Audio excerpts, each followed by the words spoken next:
فرمایا۔ معمول کے مطابق آپ غار حرا میں موجود تھے کہ اچانک ایک فرشتہ جسے سید الملائکہ حضرت جبرائیل علیہ السلام کہا جاتا ہے، وہ تشریف لائے، اور وہ تشریف لا کر اللہ کے رسول صلی اللہ علیہ وسلم سے درخواست کی۔ وہ درخواست کیا تھی؟ اقرا، آپ پڑھیے۔ بعض روایات میں آتا ہے کہ حضرت جبرائیل علیہ السلام ریشم سے لکھا ہوا ایک مکتوب لے کر کے آئے تھے۔ ریشم کا کپڑا تھا، اس پر یہ آیات لکھی ہوئی تھی، اور انہوں نے درخواست کی کہ اللہ کے رسول صلی اللہ علیہ وسلم اسے آپ پڑھیے۔ تو آپ نے جواب میں ارشاد فرمایا، ما انا بقارئ، میں پڑھا ہوا نہیں ہوں۔ اب ظاہر ہے کہ میں پڑھا ہوا نہیں ہوں، ہم سب کے لیے یہ تو عیب کی بات مانی جاتی ہے کہ آدمی کا پڑھا ہوا نہ ہونا یہ عیب کی بات ہوتی ہے، لیکن جب یہی نسبت آپ صلی اللہ علیہ وسلم کی طرف کی جائے تو یہ عیب نہیں، یہ خوبی بن جاتی ہے۔ آپ کی صفت بیان کی گئی، النبی الامی، کہ آپ ایسے نبی ہیں جو امی ہیں۔ آپ کی طرف نسبت کرتے ہوئے یہ خوبی کیوں بن جاتی ہے؟ اس کی وجہ یہ ہے کہ آپ صلی اللہ علیہ وسلم گرچہ نبی امی ہیں، آپ پڑھے ہوئے نہیں ہیں، لیکن اللہ تعالیٰ نے اپنے فضل سے آپ کو اتنا علم عطا فرما دیا تھا کہ اس دنیا کے اندر کسی کے پاس اتنا علم نہیں تھا، اور اللہ کی حکمت آپ کو امی بنانے میں یہ تھی کہ اگر آپ کسی سے دنیا کے اندر پڑھے ہوئے ہوتے اور آپ اللہ کے کلام کو پیش فرماتے تو یہ دنیا والے یہ کہتے کہ دیکھو یہ جو کلام پیش کر رہے ہیں یہ اس علم کا نتیجہ ہے جو انہوں نے دوسروں سے سیکھ رکھا ہے۔ تو اللہ تعالیٰ نے آپ کو کسی کے سامنے زانوئے تلمس طے کرنے کے لیے آپ کو حکم نہیں دیا، کیونکہ اگر آپ ایسا کرتے اور آپ اللہ کے کلام کو پیش فرماتے تو لوگ یہ کہتے یہ اس استاذ کا اثر ہے جس استاذ نے انہیں علم سکھایا ہے۔ اللہ نے وہ دروازہ ہی بند کر دیا کہ لوگ حیرت میں پڑ جائیں کہ اس نے تو کسی سے علم حاصل نہیں کیا، اس کے باوجود ایسی ایسی علمی باتیں کر رہا ہے۔ اس کا مطلب یہ ہے کہ ان کے ساتھ کوئی خدائی طاقت ہے، خدائی نصرت ہے، یہ بندے کی طرف سے نہیں بلکہ یہ اس خدا کی طرف سے ہے جس خدا نے اسے علم سکھایا ہے۔ اور اللہ تعالیٰ یہ چاہتے تھے کہ میرے نبی اور رسول کا کوئی استاذ نہ بننے پائے، کیونکہ آپ کو معلوم ہے کہ استاذ کا مقام یہ شاگرد سے بڑا ہوتا ہے، اور اللہ تعالیٰ یہ چاہتے تھے کہ دنیا کے اندر سب سے زیادہ مقام حضرت محمد الرسول اللہ صلی اللہ علیہ وسلم کا ہو، آپ کے علاوہ کسی کا مقام نہ ہو، لہذا آپ کو کسی کا شاگرد نہیں بنایا بلکہ اللہ خود آپ کے معلم بن گئے، اللہ خود آپ کے استاذ بن گئے، اور اللہ تعالیٰ نے آپ کو اتنا علوم عطا فرمایا کہ اتنا علوم کسی کے پاس نہیں تھا۔ الغرض حضرت جبرائیل علیہ السلام نے آپ کو پڑھنے کا حکم دیا۔ آپ نے ارشاد فرمایا ما انا بقارئ، میں پڑھا ہوا نہیں ہوں۔ حضرت جبرائیل علیہ السلام نے دوسری مرتبہ آپ کو بڑی زور سے بھینچا اور دبایا اور دبا کر چھوڑا اور یہ کہا اقرا، آپ پڑھیے۔ آپ نے ارشاد فرمایا ما انا بقارئ، میں پڑھا ہوا نہیں ہوں۔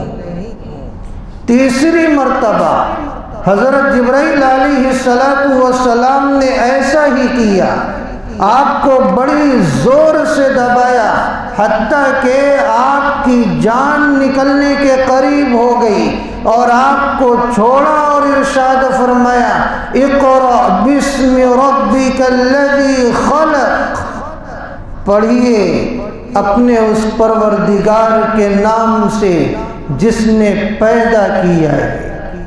خلق الانسان من علق، انسان کو اس اللہ نے گوشت کے لوتھڑے سے پیدا کیا ہے۔ اقرأ وربک الاکرم، پڑھیے اپنے اس پروردگار کے نام سے جو بہت زیادہ معزز ہیں، مکرم ہیں۔ الذی علم بالقلم، اس اللہ کے نام سے پڑھیے جس نے قلم کے ذریعے علم سکھلایا ہے۔ علم الانسان ما لم یعلم، اس اللہ نے انسان کو وہ علوم سکھلائے جو وہ جانتا نہیں تھا۔ الغرض آپ صلی اللہ علیہ وسلم نے ان آیات کی تلاوت فرمائی۔ ان آیات کے ذریعے اللہ رب العزت نے انسانوں کو بہت سارے پیغامات عطا فرمائے۔ ایک تو یہ غور کرنے کا مقام ہے کہ سب سے پہلی وحی ہے اور اس پہلی وحی میں اللہ رب العزت انسانوں سے مطالبہ کر رہے ہیں کہ اقرا، پڑھیے۔ گویا اللہ کو پڑھنا اور پڑھانا یہ بہت زیادہ پسند ہے۔ اللہ تعالیٰ چاہتے تو توحید کا حکم دے دیتے، پہلی وحی ہے، اور توحید اتنی زیادہ اہم ہے کہ بغیر توحید کے انسان کی نجات نہیں ہو سکتی۔ اللہ تعالیٰ چاہتے تو رسالت کا حکم دے دیتے، بغیر اللہ کے رسول کی رسالت کا اعتراف کیے ہوئے انسان کا دین مکمل نہیں ہو سکتا۔ اللہ تعالیٰ چاہتے تو قیامت اور ما بعد القیامت کے احوال کا تذکرہ فرماتے، اور اس کی اہمیت اتنی زیادہ ہے کہ اگر انسان کو آخرت کے احوال کا علم نہ ہو، اس سے غافل ہو جائے تو انسان اخروی زندگی میں کامیاب نہیں ہو سکتا، جہاں جنت اور جہنم کے فیصلے ہونے والے ہیں۔ لیکن اللہ نے پہلی وحی میں اس کا بھی حکم نہیں فرمایا۔ اللہ نے اگر کسی چیز کا حکم پہلی وحی میں دیا ہے تو وہ پڑھنے اور پڑھانے کا حکم دیا ہے، کیونکہ اللہ کو معلوم ہے کہ جب انسان کے اندر علم آتا ہے تو اسی علم کے ذریعے انسان خالق کو پہچانتا ہے، خالق کی معرفت دلوں میں بساتا ہے، اور اسی علم کے ذریعے انسان صحیح راستے کو تلاشتا ہے، اور اسی علم کے ذریعے انسان جنت کی راہوں پر چلتا ہے، اور اسی علم کے ذریعے وہ پتہ لگاتا ہے کہ اس کے لیے نفع کیا ہے، نقصان کیا ہے۔ اس لیے اللہ نے پڑھنے اور پڑھانے کا حکم دیا ہے۔ آپ کو معلوم ہے کہ یہی وہ علم ہے جس کے ذریعے اللہ تعالیٰ نے بشر کو حضرات ملائکہ پر فضیلت بخشی۔ آپ وہ وقت یاد کریں کہ حضرات ملائکہ برسہا برس سے اللہ تعالیٰ کی عبادت کرتے چلے آ رہے تھے، بلکہ حضرات ملائکہ اس قدر عبادت کیا کرتے تھے کہ اللہ رب العزت نے ان کی تعریف فرمائی، لا یعصون اللہ ما امرہم ویفعلون ما یؤمرون، کہ حضرات ملائکہ اللہ کی نافرمانی نہیں کیا کرتے ہیں، وہ اللہ کے حکم کی بجا آوری میں لگے رہتے ہیں اور وہی کیا کرتے ہیں جو اللہ کی طرف سے انہیں حکم دیا جاتا ہے۔ لیکن میدان کس کے ہاتھ میں آیا؟ اللہ نے کس کے سامنے سجدہ کرنے کا حکم دیا؟ حضرات ملائکہ کو اللہ نے حضرت آدم علیہ السلام کے سامنے سجدہ ریز ہونے کا حکم دیا ہے۔ یہ میدان حضرت آدم کے ہاتھوں کیوں آیا؟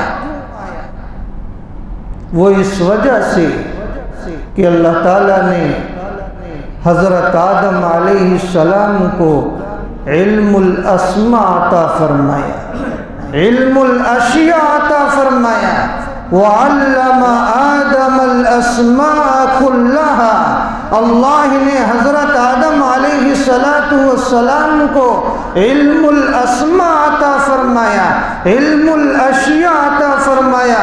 یہی علم کی برکت تھی کہ پروردگار عالم نے حضرات ملائکہ کو سجدہ کرنے کا حکم دیا ہے حضرت آدم علیہ السلام کے سامنے۔ تو پہلی وحی میں اللہ تعالیٰ نے علم کا حکم دیا، پڑھنے اور پڑھانے کا حکم دیا۔ اللہ کو یہ پسند ہے کہ اللہ کے بندے اور نبی پاک صلی اللہ علیہ وسلم کی یہ امت پڑھنے اور پڑھانے والی بن جائے۔ لہٰذا ہمیں یہ کوشش کرنی چاہیے کہ ہم بھی علم حاصل کریں اور اپنے بچوں کو بھی علم حاصل کرنے کے لیے کوشش کریں۔ تو الغرض جب پہلی وحی کا نزول ہوا تو اللہ کے رسول صلی اللہ علیہ وسلم مارے گھبرائے اپنے گھر تشریف لائے اور آپ نے اپنی زوج محترمہ حضرت خدیجۃ الکبریٰ رضی اللہ عنہا سے کہا، زملونی زملونی انی خشیت علی نفسی، مجھے چادر اوڑھائیے، مجھے چادر اوڑھائیے، مجھے اپنی جان کا خطرہ محسوس ہو رہا ہے۔ قربان جائیے، کروڑہ کروڑ رحمت نازل ہو حضرت خدیجۃ الکبریٰ رضی اللہ عنہا پر۔ آج کل کی عورتیں ہوتی تو شوہر کو اور زیادہ گھبراہٹ کے حوالے کر دیتی، اور زیادہ پریشانی سے دوچار کر دیتی۔ ارے آپ کے ساتھ ایسا ایسا ہو گیا، آپ اپنی حفاظت کریں، آپ کی جان کو خطرہ ہو گیا ہے، آپ اس کے پاس جائیں، اس کے پاس جائیں۔ آج کل کی عورتیں ہوتی تو شوہر کو اور زیادہ گھبراہٹ کے حوالے کر دیتی، لیکن وہ تھیں حضرت خدیجۃ الکبریٰ رضی اللہ عنہا، بڑی ذہین و فطین تھیں، فہم و فراست والی تھیں۔ آپ صلی اللہ علیہ وسلم کی معیت اور صحبت انہیں حاصل تھی۔ انہوں نے آپ صلی اللہ علیہ وسلم کو تسلی دی، آپ کے قدم کو جمایا، آپ کو حوصلہ دیا اور آپ کے اعمال صالحہ کا تذکرہ فرمایا، آپ کی خوبیوں کا تذکرہ فرمایا۔ اور آپ کو دلاسا دیا کہ اللہ ایسے نیک بندوں کو ضائع نہیں فرماتے ہیں۔ ارشاد فرمانے لگی کلا واللہ ما یخزیک اللہ ابدا، کہ خدا کی قسم اللہ ہرگز ہرگز ایسے بندے کو کبھی رسوا اور ذلیل نہیں کرے گا۔ کیوں نہیں کرے گا؟ انک لتصل الرحم، بے شک آپ رشتہ داری کو جوڑتے ہیں، آپ رشتہ داری کو توڑنے والے نہیں ہیں، اور رشتہ داری کو جوڑنا ایسی صفت ہے کہ اللہ ایسے بندوں کو ضائع نہیں فرماتے۔ اس لیے اللہ کے رسول صلی اللہ علیہ وسلم نے ایک موقع پر ارشاد فرمایا صل من قطعک واعف عمن ظلمک، کہ جو رشتہ داری توڑنا چاہے تم اس رشتہ داری کو جوڑنے کی کوشش کرو، اور جو تمہارے اوپر ظلم کرے اسے تم معاف کرنے کی کوشش کرو۔ جو رشتہ داری جڑی ہوئی ہے اسے جوڑنا کمال نہیں، جو رشتہ دار جڑنا چاہے اسے جوڑنا کمال نہیں، جو رشتہ دار آپ سے ٹوٹنا چاہے، جو رشتہ دار آپ سے تعلقات ختم کرنا چاہے، اس رشتہ دار کو جوڑنا اصل کمال ہے۔ اس رشتہ دار کو جوڑنا یہ اصل نبی پاک علیہ السلام کی سنت ہے۔ اس لیے آپ نے ارشاد فرمایا جوڑو اس شخص کو جو تمہیں توڑنے کی کوشش کرے، اور آپ نے جگہ ارشاد فرمایا لا يدخل الجنت قاطع، کہ رشتہ داری کو توڑنے والا اتنا بڑا برا عمل کرنے والا ہے اور ایسا بدنصیب ہے کہ وہ جنت میں اس بدعملی کے ساتھ داخل نہیں ہو سکتا۔ آج ہم اسے معمولی گناہ سمجھتے ہیں، جب چاہا جس کے ساتھ تعلقات خراب کر لیا، جب چاہا جس رشتہ دار کے ساتھ اپنے تعلقات کو توڑ دیا اور یہ سمجھا یہ کوئی گناہ ہی نہیں ہے۔ ارے یہ ایسا گناہ ہے جو آپ کو جہنم میں لے جانے والا ہے۔ تو اس لیے حضرت خدیجۃ الکبریٰ رضی اللہ عنہا نے آپ کی اس خوبی کا تذکرہ فرمایا کہ آپ رشتہ داری کو جوڑتے ہیں، اللہ آپ کو ضائع نہیں فرمائے گا۔ وَتَحْمِلُ الْكَلَّ، اور آپ دوسروں کے بوجھ کو اٹھاتے ہیں۔ اپنی زندگی کو سنوارنا، اپنے کھانے کی فکر کرنا، اپنی اولاد کے کھانے کی فکر کرنا یہ بڑی آسان بات ہے۔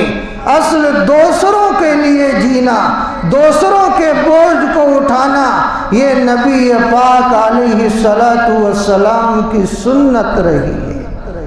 بلکہ آگے ارشاد فرمایا وَتَكْسِبُ الْمَعْدُومَ، آپ ایسے لوگوں کے لیے کماتے ہیں جو بالکل بے سہارا ہیں، ان کے پاس کمانے والا کوئی نہیں، ظاہری اعتبار سے ضروریات زندگی کا کوئی سامان نہیں، آپ محنت کرتے ہیں، آپ محنت اور مجاہدہ کر کے کما کر لاتے ہیں اور ان کے گھر کے چولہے کو جلاتے ہیں اور کما کر دوسروں کو دیتے ہیں۔ یہ اصل کمال ہے۔ یہی آپ صلی اللہ علیہ وسلم کی سنت ہے۔ اس لیے آپ نے ارشاد فرمایا تھا من کان فی حاجت اخیہ کان اللہ فی حاجتہ، کہ جو شخص اپنے کسی بھائی کی ضرورت کو پوری کرتا ہے اللہ اس کی ضرورت کو پوری فرماتے ہیں۔ اس لیے ارشاد فرمایا واللہ فی عون العبد ما کان العبد فی عون اخی، جو اللہ کے بندے کی مدد میں ہوتا ہے اللہ اس بندے کی مدد میں ہوتے ہیں۔ اور آگے خوبی کا تذکرہ حضرت خدیجۃ الکبریٰ رضی اللہ عنہا نے یوں فرمایا، وَتَقْرِ الضَّيْفَ، آپ مہمان نواز ہیں، آپ مہمانوں کی خاطر کرتے ہیں۔ آج ہمارے یہاں مہمان آ جائیں تو ہم پر گرا گزرتا ہے۔ مہمانوں کی ضیافت کرنا یہ گھر میں برکت کا ذریعہ ہوتا ہے، یہ انسان کی تباہی سے بچنے کا ذریعہ ہوتا ہے، یہ انسان کے نقصان میں جانے سے بچنے کا ذریعہ ہوتا ہے۔ یہ اللہ کے رسول صلی اللہ علیہ وسلم کی عظیم سنت ہے کہ جب آپ کا مہمان آ جائے آپ اسے اللہ کا مہمان سمجھیں، اللہ کا بھیجا ہوا بندہ سمجھیں، آپ اپنی حیثیت کے مطابق اس کی ضیافت کریں، اللہ آپ کے یہاں برکت عطا فرمائے گا، آپ کو ذلیل ہونے سے بچائے گا، آپ کو بربادی سے بچائے گا۔ اس خوبی کا تذکرہ حضرت خدیجۃ الکبریٰ رضی اللہ عنہا فرما رہی ہیں۔ وَتُعِينُ عَلَى نَوَائِبِ الْحَقِّ، آپ کو جب بھی کہیں نظر آ جائے کہ فلاں بندہ پریشان ہے، فلاں بندے کو مدد کی ضرورت ہے، فلاں بندہ مصیبت سے گھرا ہوا ہے، آپ بغیر اس کی ذات دیکھیں، بغیر اس کی برادری دیکھیں، بغیر اس کا دھرم دیکھیں، بغیر کالا اور گورا دیکھیں، بغیر اپنا اور پرایا دیکھیں، آپ اس کی مدد کرنے کے لیے تیار ہو جاتے ہیں۔ آپ یہ سوچتے ہیں اللہ کا بندہ ہے، یہ پریشانی میں گھرا ہوا ہے، آپ اس کی مدد کے لیے اپنے ہاتھ کو بڑھا دیتے ہیں۔ آپ کی یہ صفات ہیں، اللہ آپ کو کبھی ضائع نہیں فرمائے گا، اللہ آپ کو کبھی رسوا نہیں فرمائے گا۔ حضرت خدیجۃ الکبریٰ رضی اللہ عنہا نے آپ کو اس قسم سے تسلی دی۔ تو قربان جائیے حضرت خدیجۃ الکبریٰ رضی اللہ عنہا پر یہی تو وجہ تھی کہ آپ کا لگاؤ ان کے ساتھ بہت زیادہ تھا۔ یہ دنیا سے اللہ کی طرف چلی گئی، لیکن اس کے باوجود یہ اللہ کے نزدیک، اللہ کے نبی علیہ السلام کے نزدیک اتنی زیادہ محبوب تھی کہ جب بھی کوئی ان کے دور کی سہیلی آ جاتی، اللہ کے رسول صلی اللہ علیہ وسلم ان کا اکرام فرمایا کرتے تھے۔